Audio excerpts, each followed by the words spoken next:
The courtroom felt colder than it should have for a late spring morning. Fluorescent lights buzzed overhead, casting a dull glow on worn wooden benches and scuffed linoleum floors. It wasn't the kind of place anyone wanted to be, especially not a 10-year-old boy sitting alone in the front row, knees barely reaching the edge of the seat, fingers twisting the hem of his too big hoodie. He'd worn his best jeans, the ones without holes, and a clean t-shirt under the hoodie, just like his grandmother had told him to.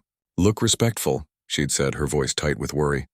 "They gotta see you're a good kid," but she hadn't been able to come. Her night shift at the hospital ran long, and then the bus broke down on the way back. She'd called the courthouse in tears, begging them to wait, but the clerk just said, "Ma'am, the docket moves whether you're here or not." So he sat by himself. The room filled slowly. Lawyers in rumpled suits, a few reporters scribbling in notebooks, a couple of social workers with tired eyes. Everyone seemed to know their place except him. He kept his gaze fixed on the floor, counting the cracks in the tiles. 1, 2, 3, anything to avoid looking at the bench where the judge would sit. When the bailiff finally called the case, the boy stood up quickly, almost knocking over his chair. His heart hammered like a drum in his chest. He walked to the center of the room, shoulders hunched, trying to make himself small. The judge entered a moment later, older, with silver hair and glasses perched low on his nose. He shuffled papers without looking up.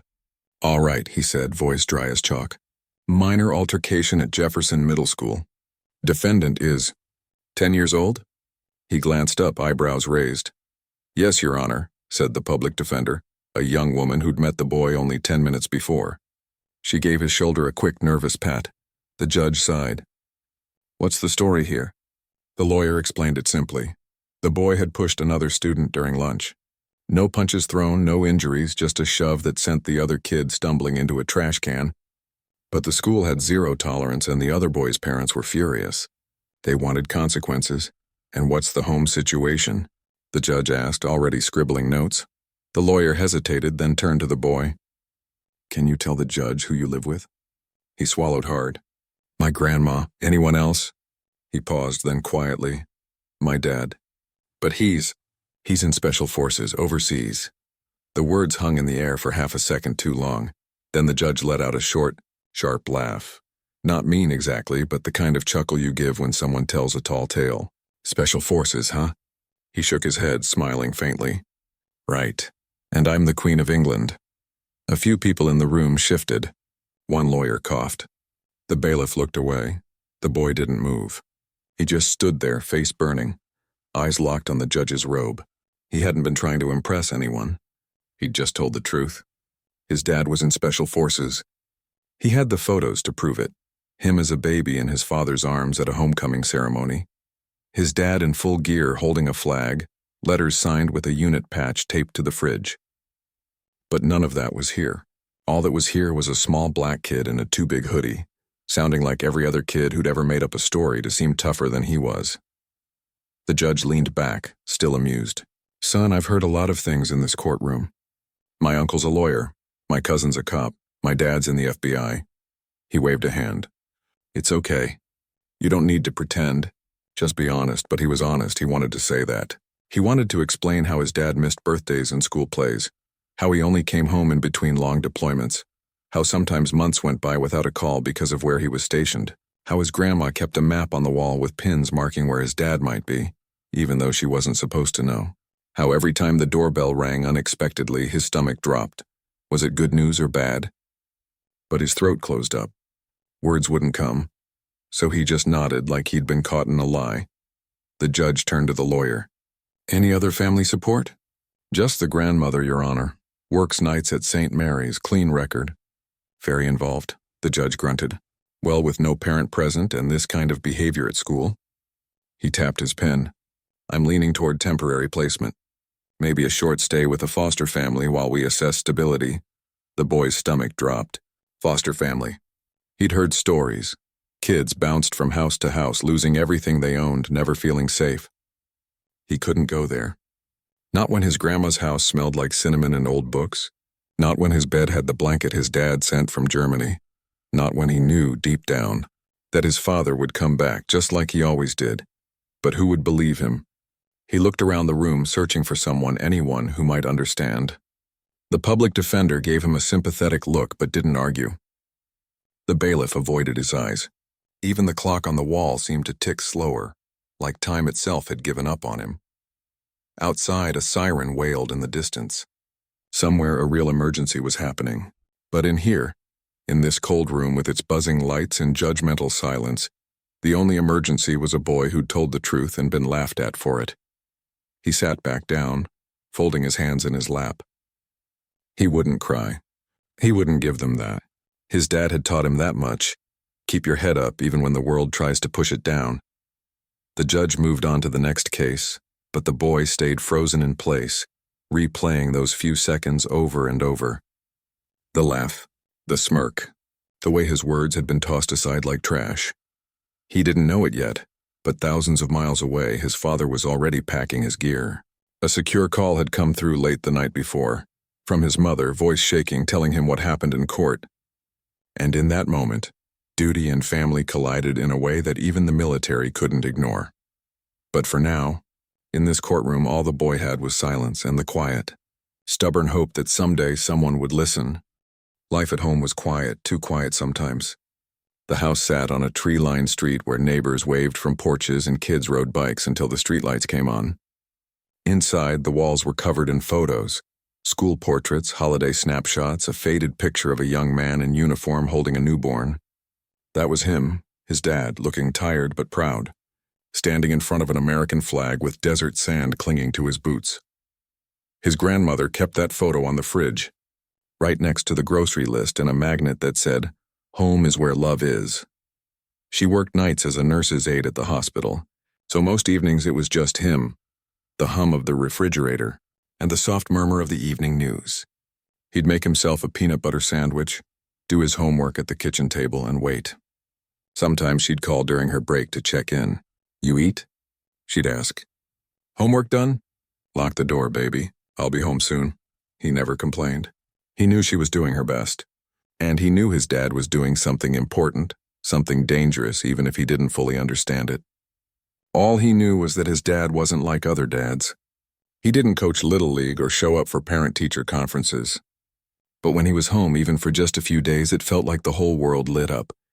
He remembered one winter break when his dad surprised them. He'd walked in the front door at midnight, duffel bag slung over his shoulder, smelling like jet fuel and cold air. He didn't say much, just dropped to one knee, pulled his son into a bear hug and whispered, "Missed you." Champ. For 3 whole days, they played chess, fixed the leaky faucet, and watched old war movies. His dad never talked about what he did overseas. "Some things are better left unsaid," he'd say gently. But he'd tell stories about the stars in the desert sky, about the stray dog that followed his unit for weeks, about how he kept a photo of his son tucked inside his helmet. Those moments were rare, but they stuck. Like glue. Back in the courtroom, though, none of that mattered. All they saw was a kid with no adult beside him, saying something that sounded too big for his size, and maybe it did sound unbelievable.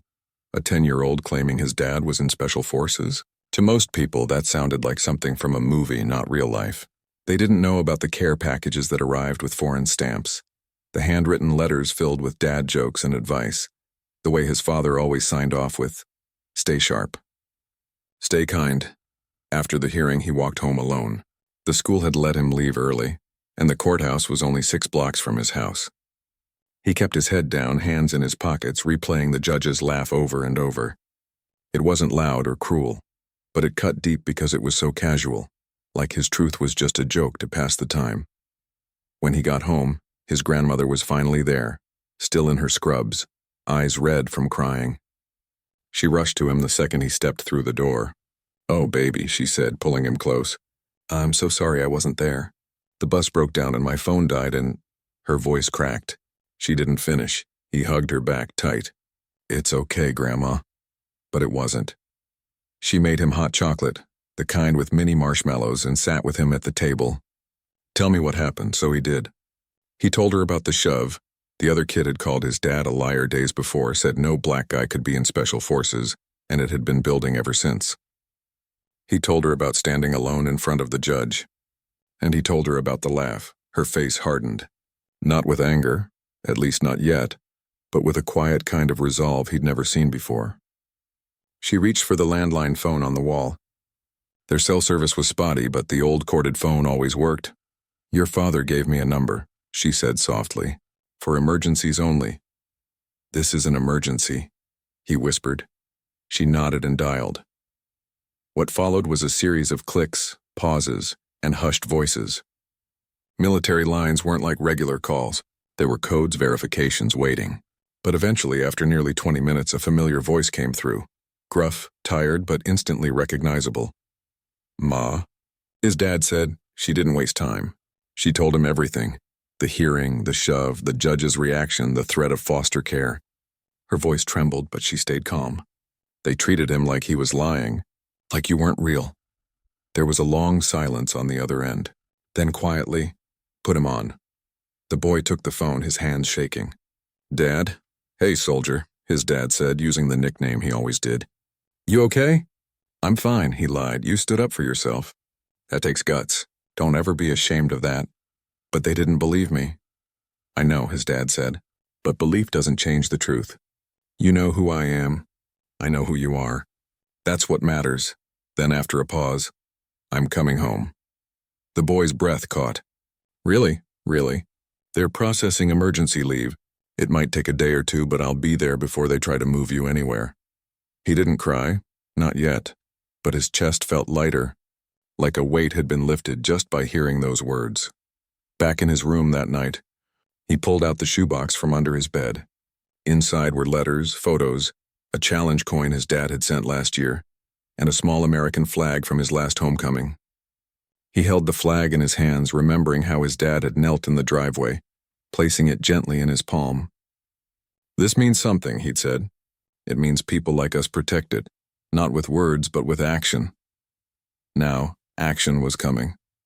Meanwhile, at the courthouse, paperwork moved forward.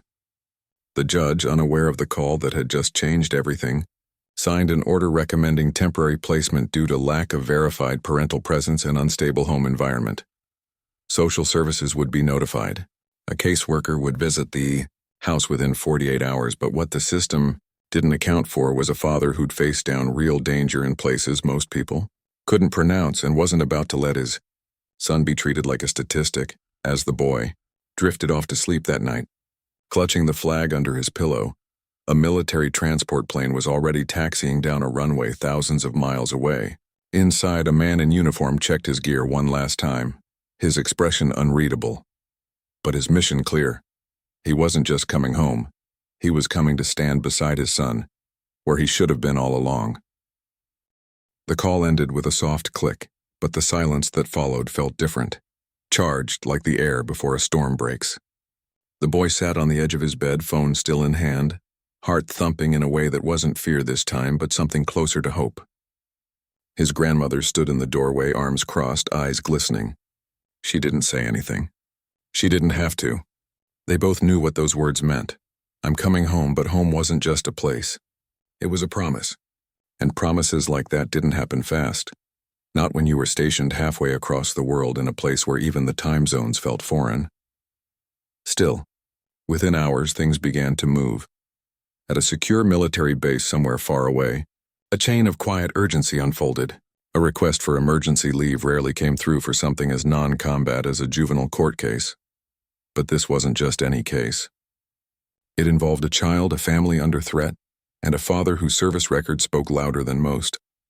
Medals lined his file, letters of commendation from generals, a reputation for discipline, loyalty, and calm under pressure. When his commanding officer read the request, he didn't hesitate. "Approve it," he said, "and get him on the next bird out." While that happened, back home, the system kept turning. A social worker showed up the next afternoon, knocking politely, clipboard in hand, smile practiced but kind. She asked about routines, meals, school, bedtime. She peeked into the boy's room, noted the neatly made bed, the bookshelf full of dog-eared paperbacks, the photo of a soldier on the nightstand. She asked if he ever felt unsafe. He shook his head. "My grandma takes care of me," he said. "And my dad's coming back." She wrote that down, eyebrows lifting slightly. But she didn't laugh. Maybe she'd heard stranger things. Or maybe she saw the truth in the way his eyes lit up when he said it. Still, procedure was procedure. She filed her report. The recommendation stood: temporary placement pending parental verification and court review. The follow-up hearing was scheduled for Friday, just 2 days away. The boy didn't tell his grandmother about the placement talk. He didn't want to add to her worry. Instead, he helped her fold laundry, set the table, and double-checked that the front door was locked before bed. At night, he lay awake listening for the sound of an engine, a footstep on the porch, anything that might mean his dad was already here. But only crickets answered. Meanwhile, his father was moving through layers of red tape, transport logistics, and security checks. Military flights don't run on civilian schedules. He caught a cargo plane to a regional hub, then a smaller aircraft to a domestic base. From there, a rental car and a 4-hour drive through the night. He didn't sleep. He couldn't. Every mile brought him closer to the moment he'd replayed in his head since that phone call. Walking into that courtroom, standing beside his son and making sure no one ever doubted his boy's word again. Back in the neighborhood, word had started to spread, not loudly, but in the way small communities talk. The woman next door brought over a casserole. The barber down the street asked how things were going. Even the school principal called, offering support. No one knew the full story, but they knew a good kid was in trouble and that his grandma was fighting for him. That was enough. On Thursday evening, the boy's grandmother sat him down at the kitchen table. Her hands were rough from years of work, but her touch was gentle as she held his. "Your dad called," she said. "He lands tomorrow morning. He'll be at the courthouse by noon." The boy's breath caught. "For real?" "For real," she said, smiling for the first time in days. "So you hold your head high tomorrow. You didn't do anything wrong, and you're not alone anymore." He nodded, but inside 1,000 thoughts raced. What if the judge didn't believe his dad either? What if they said the uniform didn't prove anything? What if it was too late? But then he remembered something his father once told him during a video call. Truth doesn't need to shout. It just needs to stand, so he would stand, and he'd let his dad do the rest. That night, while the house slept, his father drove through the last stretch of highway, eyes fixed on the road, jaw set. He wore his uniform, not because he wanted to impress anyone, but because it was who he was. It wasn't a costume. It was a commitment. And right now, that commitment meant showing up, not just as a soldier, but as a father. By dawn, he was home, not the base. Not a hotel. Home. He parked quietly in front of the little house with the overgrown azaleas and the porch swing that squeaked. He didn't knock.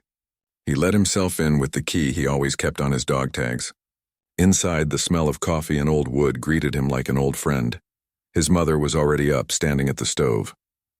She turned, saw him, and burst into tears. They hugged without a word. Then she pulled back, wiped her eyes, and said, "He's scared." "I know," he said, "but he won't be for long." Upstairs, the boy stirred. He thought he'd dreamed the sound of a car, the creak of the front door. But when he opened his eyes, there was his dad, leaning in the doorway, duffel bag at his feet, eyes tired but warm. "Morning, soldier," his dad said softly. The boy scrambled out of bed and ran into his arms. No words, just the kind of hug that says everything. They spent the morning together, eating breakfast, going over what to expect in court, practicing how to sit still and speak clearly. His dad didn't make promises he couldn't keep. "I can't control what the judge decides," he said, "but I can make sure he sees us, really sees us." At 11:30 a.m., they left the house together, father in full uniform, son in his cleanest clothes, both walking with a quiet kind of strength that didn't need explaining. The courthouse loomed ahead, same as before. But this time the boy wasn't alone, and this time the story was about to change. The courthouse hallway felt different this time, not colder or brighter, but heavier, like the air knew something was about to shift. The boy walked half a step behind his father, eyes fixed on the stiff fabric of his uniform, the rows of ribbons and medals pinned neatly over his heart. Each one told a story the boy didn't fully understand, but he knew they meant his dad had been brave when it mattered most. And today, bravery wasn't just about faraway places. It was about walking into a room where your own child had been made to feel small, and standing tall beside him. They arrived early. His father had insisted on it. "We don't wait for them to call us," he'd said. "We show up ready." Inside the courtroom, people were already gathering. The same public defender from before spotted them immediately. Her eyes widened, then softened with relief.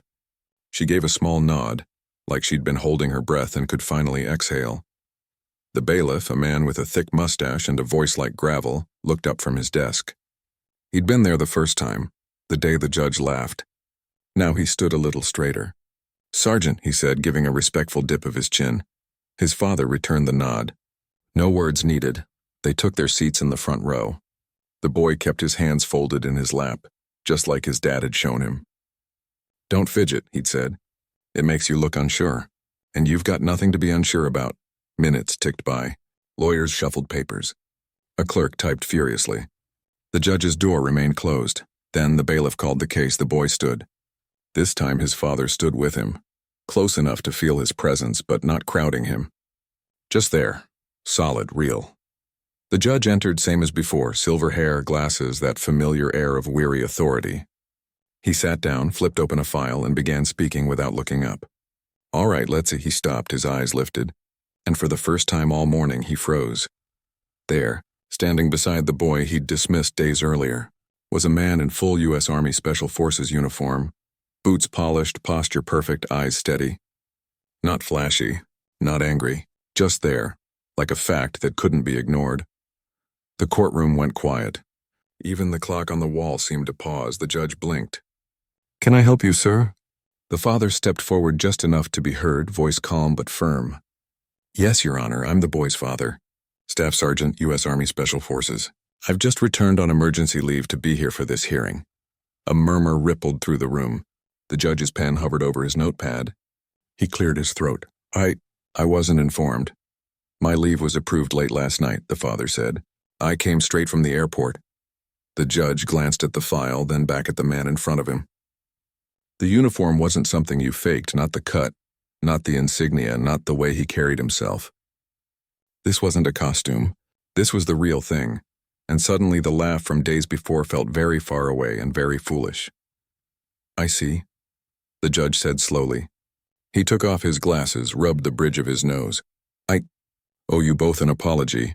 The father didn't smile, didn't gloat. He just said, "All I ask is that you see my son for who he really is, not what you assumed." The judge nodded, chastened. "Of course." Then turning to the boy, his voice gentler now. "Son, I'm sorry I didn't take your word seriously. That wasn't right?" The boy didn't say anything. He just looked at his father, who gave him the tiniest nod. "It's okay." But the father wasn't done. "I'd like to formally request that this case be reviewed with full context," he said. "My son acted in response to weeks of targeted harassment. The school has records, witnesses. I've spoken with the principal, and I'm prepared to provide documentation of my service, my availability as a parent, and my commitment to ensuring this doesn't happen again." He reached into his uniform pocket and handed a sealed envelope to the clerk. Inside were copies of his deployment orders, commendations, and a letter from his commanding officer confirming his emergency leave and character. The judge took the documents, flipping through them slowly. His expression changed with each page, from doubt to surprise to something that looked like regret. "I had no idea," he said quietly. "No one asked," the father replied, not unkindly. "But I'm here now." The public defender finally spoke up. "Your Honor, given this new information, and the father's presence, I move to dismiss the placement recommendation and reconsider the incident as self-defense under provocation." The judge didn't argue. He looked at the boy again. Really looked at him this time. Not as a case number, not as a stereotype, but as a child who'd told the truth and been punished for it. "You've got a good dad," he said simply. The boy finally spoke, voice soft but clear. "I know." And in that moment something shifted, not just in the courtroom but in the way people saw him. The bailiff gave him a small wink. The clerk smiled. Even the lawyers seemed to sit up straighter, like they'd witnessed something rare, not just justice but dignity restored. His father placed a hand lightly on his shoulder. Not to guide him, not to speak for him, but just to say, "I'm with you." The judge closed the file. Given the circumstances, the court finds no grounds for temporary placement. The case is dismissed with a formal apology to the family for the earlier oversight. No one clapped, but the silence that followed felt like respect. As they turned to leave, the father didn't strut. He didn't glare. He just walked out the same way he'd walked in, calm, focused with his son beside him. But outside, in the sunlight, the boy finally let out the breath he'd been holding for days. His dad knelt down to his level. "You okay?" He nodded. "Yeah. You didn't need me to fix it," his father said gently. "You just needed me to stand with you, and that, more than anything, was the truth." The sun was warm on their faces as they stepped out of the courthouse, the kind of late spring light that makes everything feel a little softer, a little kinder. The boy didn't say much at first. He just walked beside his father, hands in his pockets, breathing in the air like he'd been underwater, and finally broke the surface. For days, he'd carried the weight of being doubted, of feeling invisible in a room full of people. Now that weight was gone. Not because the judge changed his mind, not because the case was dismissed, but because someone had shown up and said, without shouting, without drama, "He's mine." And he was telling the truth. They didn't go straight home.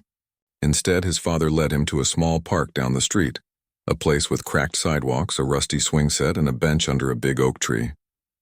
It was quiet, just the sound of birds and distant traffic. They sat. For a long moment, neither spoke. Then his dad reached into his uniform pocket and pulled out a folded piece of paper. It was worn at the edges like it had been read many times. "This is the letter I was writing when your grandma called," he said, handing it over. The boy opened it carefully. The handwriting was neat but hurried, ink smudged in one corner. "If you're reading this, it means I made it back in time. I want you to know something. Standing up for yourself isn't just about throwing punches or shouting loud. Sometimes the bravest thing you can do is tell the truth, even when no one believes you. You did that, and I'm proud of you, not because of what happened, but because of who you are." The boy's eyes stung.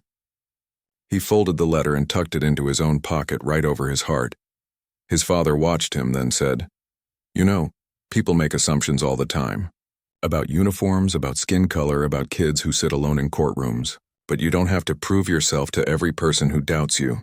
You just have to stay true to what you know is right." The boy nodded. "I just didn't want them to think I was lying." "You weren't," his dad said simply. "And that's enough."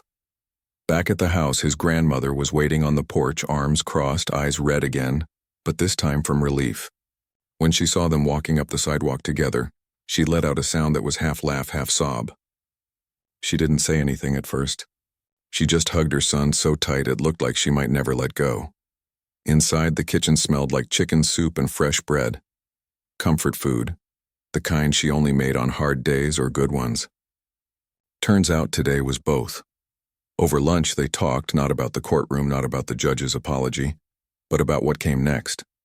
His father wasn't staying long. His leave was only for a few days. But before he left, he wanted to meet with the school, talk to the counselor, and make sure the bullying stopped for good. "Not with threats," he said. "With understanding. Sometimes kids act out because they don't know better, but that doesn't mean we let it slide." The boy listened, surprised by how calm his dad was. No anger, no blame. Just a quiet plan to fix things the right way. Later that afternoon, the school principal called. He'd heard what happened in court. He apologized for not stepping in sooner and promised a full review of the incident. "We want your son to feel safe here," he said, "and respected." His father thanked him, then added, "Respect starts with listening. Really listening." That evening, as the sun dipped below the rooftops, the three of them sat on the porch swing, the one that squeaked with every gentle rock. His grandmother held a cup of tea. His father still wore his uniform, though the jacket was off now, sleeves rolled up. The boy leaned against his dad's shoulder, tired but peaceful. Neighbors waved as they passed. A few stopped to say hello, their eyes lingering on the uniform, not with suspicion but with quiet admiration. One older man even saluted. His father returned it with a nod, no fanfare. It wasn't about the uniform, really. It was about showing up, about proving that love and duty aren't opposites, they're the same thing, just worn in different ways. The next morning, his father woke early. He helped his mother make breakfast, packed his duffel bag, and sat with his son at the kitchen table one last time. "I'll write," he said, "and call when I can." "I know," the boy said. "And if anything like this happens again, anything at all, you tell your grandma. You tell your teacher. You speak up." "I will." His father reached into his bag and pulled out a small, worn challenge coin, smooth on one side, engraved with the Special Forces crest on the other. "This is yours now," he said, pressing it into his son's palm. "It's not magic, but it's a reminder you come from people who stand firm. Even when it's hard." The boy closed his fingers around it. It felt heavy, real. At the bus stop an hour later, they didn't make a scene. No tears, no dramatic goodbyes, just a firm hug, a whispered "stay sharp," and a promise. "I'll be back before you know it." As the bus pulled away, the boy stood on the sidewalk, coin in his pocket, hand raised in a small wave until it disappeared around the corner. Life returned to its usual rhythm after that. School felt different, not because the building changed, but because he walked in with his head higher. The kids who used to whisper stopped. The teachers treated him like he mattered. And when someone asked about his dad, he didn't flinch. He just said, "He's serving, but he's always with me." Weeks later, a letter arrived with a foreign stamp. Inside was a photo. His father standing in front of a desert sunrise, smiling for once, with a note on the back. "Proud of you every day. Keep standing tall." The boy taped it to his wall, right next to the old photo of them together. And in that quiet room, surrounded by proof that love shows up even when it's late, even when it's hard, he finally felt seen. Not because a judge apologized, not because a courtroom changed its mind, but because his father came home, not to fix everything, but to stand beside him. And sometimes that's all a kid really needs.